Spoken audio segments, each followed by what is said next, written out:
A major day in the U.S. fight against the coronavirus. Will the FDA approve Pfizer's vaccine today? An investigation is underway this morning after a man threatened to blow up the Teamsters Union building in Spokane. We have the latest details live that you need to know.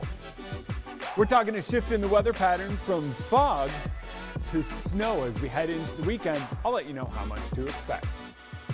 There is a tremendous need for real Christmas trees this year. If you're out on a limb looking for a tree, this morning we highlight one local tree farm that can help you spruce things up this holiday. Up with KREM starts right now with Jen York, Joshua Robinson, Jeremy Legoo, and Dana Marie McNichol. 6 o'clock this morning here on Up with KREM, and NASA has announced their new team that will take part in their next trip to the moon. The Artemis team is made up of 18 astronauts with a mix of different backgrounds and experience and expertise. One of those team members is a Spokane native and Gonzaga Prep alumna, and that's Ann McLean. Her team will be part of multiple projects, including getting the first woman to the moon. Plenty we will have to celebrate over the next few years, Jeremy. I know that every time we've seen Ann on one of the spacewalks over the past year, we have loved to take her live here on Up with KREM. I'm sure there's going to be plenty of eyes glued to TV screens as she continues to be a trailblazer. And that's so cool. The other thing is 18 people. That's incredible. Yeah. Wow. Just think, it was Buzz Aldrin, Neil Armstrong, and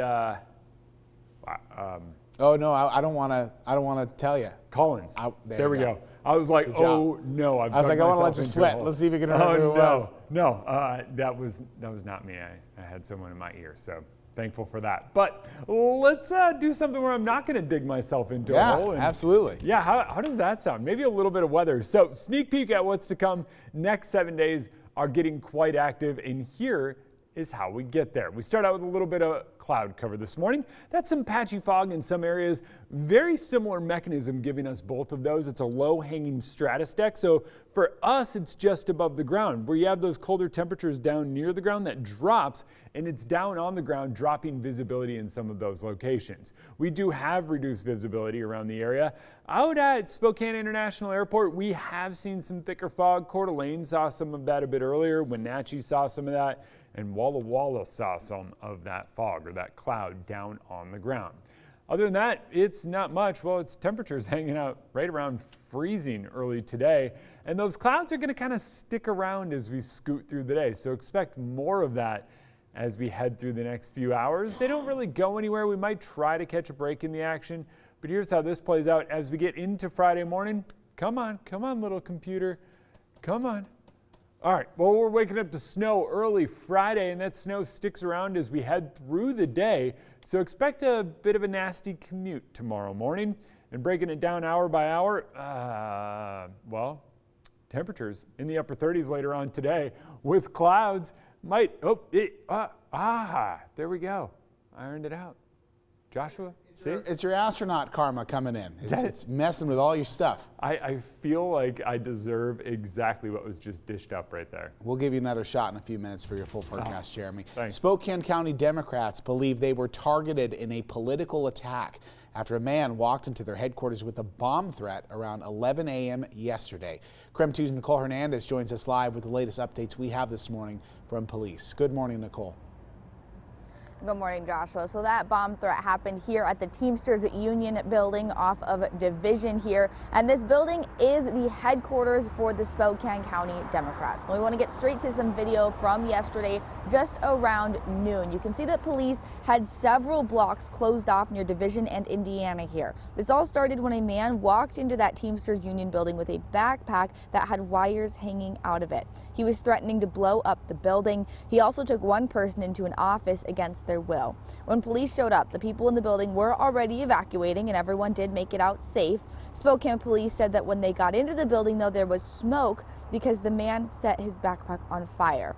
After a bomb squad investigation, police say the backpack was not explosive.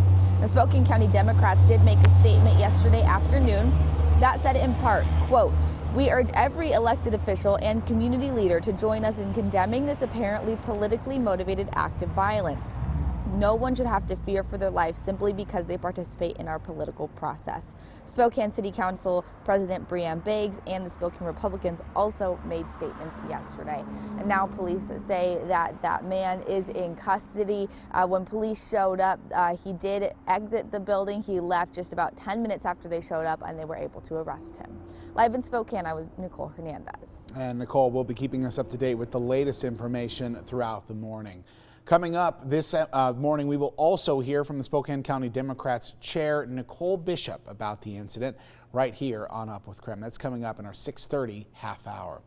Today is a landmark day in our country in the battle against COVID-19. An FDA advisory panel will vote today on whether to recommend emergency use authorization for Pfizer's vaccine. It is one of the biggest public health projects in U.S. history, and the advisory committee says they are taking this process very seriously. We're using the same standards that we would for how well the vaccine protects. The only thing that's different is that we're moving a little faster because of the raging outbreak. The FDA plans to move quickly to make the vaccine available to the public. Nearly 3 million doses could be shipped as early as tomorrow.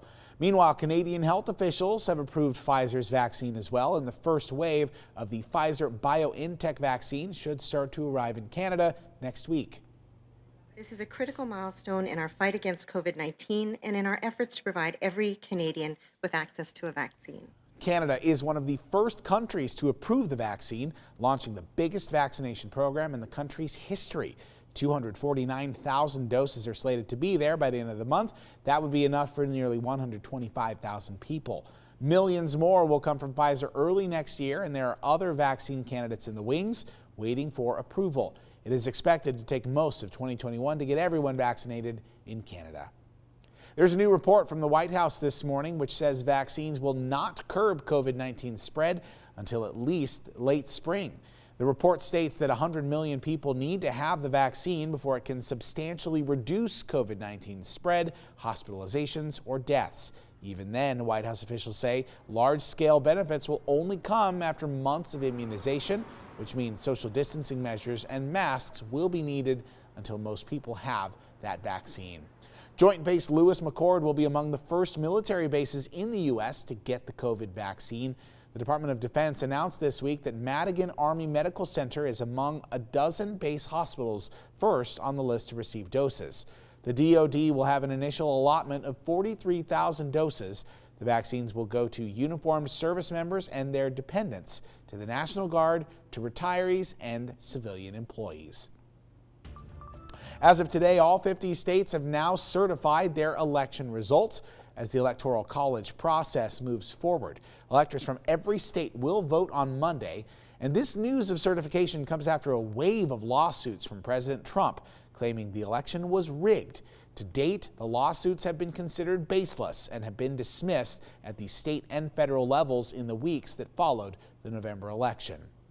Meanwhile, the House of Representatives has passed short-term funding to keep the government open through next Friday, December 18th. The one-week continuing resolution passed by a vote of 343 to 67. House Majority Leader Steny Hoyer says the extension will allow more time to discuss an omnibus spending package and more coronavirus relief. The legislation now goes to the Senate. Well, hey, it's 6:08, time for your morning rush. More news in less time. The mayor of Malden and leaders from Pine Creek have reached out to President Trump asking for help. Both communities were nearly demolished by wildfires back in September, and more than 85% of homes in Malden were destroyed as people are still waiting for financial assistance. This week's plea from the Malden mayor is aimed at getting access to financial aid from FEMA. Spokane police are investigating a fatal accident this morning as 2 roads were blocked off last night in response to the accident. We can tell you that as of this morning, both roads are open, but the cause of the accident is still unknown. We'll bring you the latest updates as this is the developing story throughout the morning. Tonight, the Washington State LGBT Commission will hold a Q&A session about healthcare open enrollment. Specifically, the commission will address how the application process has changed for transgender Washington residents. The session will be held on Facebook Live at 5:30 tonight and will last about an hour.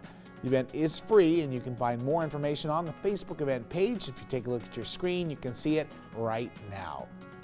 Speaking of Facebook, they're also under fire by the Federal Trade Commission today as dozens of states, including Washington, have joined the FTC in an antitrust lawsuit.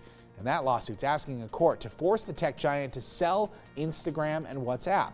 The suits claim Facebook uses its monopoly power to crush smaller rivals. In response, Facebook pointed out that the commission originally approved the acquisitions and says the apps became what they are today because of Facebook's investment. A senior at Lewis and Clark High School in Spokane had her senior photo rejected for its representation of the American flag. Take a look at your screen right now. You can see the picture for yourself. The school's principal says she was concerned that the U.S. flag was, quote, not being afforded appropriate regard in Sierra Athos' senior photo. Now, Athos wrote in a Facebook message to KREM that she was excited to submit her patriotic pictures, but says she later received an email that told her photo submission had been rejected because of the American flag. That's your Morning Rush. More news in less time. Let us know what's happening in your neighborhood by using the hashtag #UpWithKrem on social media. Still to come today on Up with KREM, you would not believe the demand for live Christmas trees. Yeah, we got wood and tree puns all morning for you. And after the break, how we found one tree farm that still has plenty on their lot. And each morning, we are working to answer some of your biggest questions about the incoming COVID-19 vaccine. Today, we'll take a deep dive into how the ones that have been approved work. And it's been dry so far this December. Well, all right, we got a little bit of rain, but where's the snow? I found it, and I'll let you know when it arrives.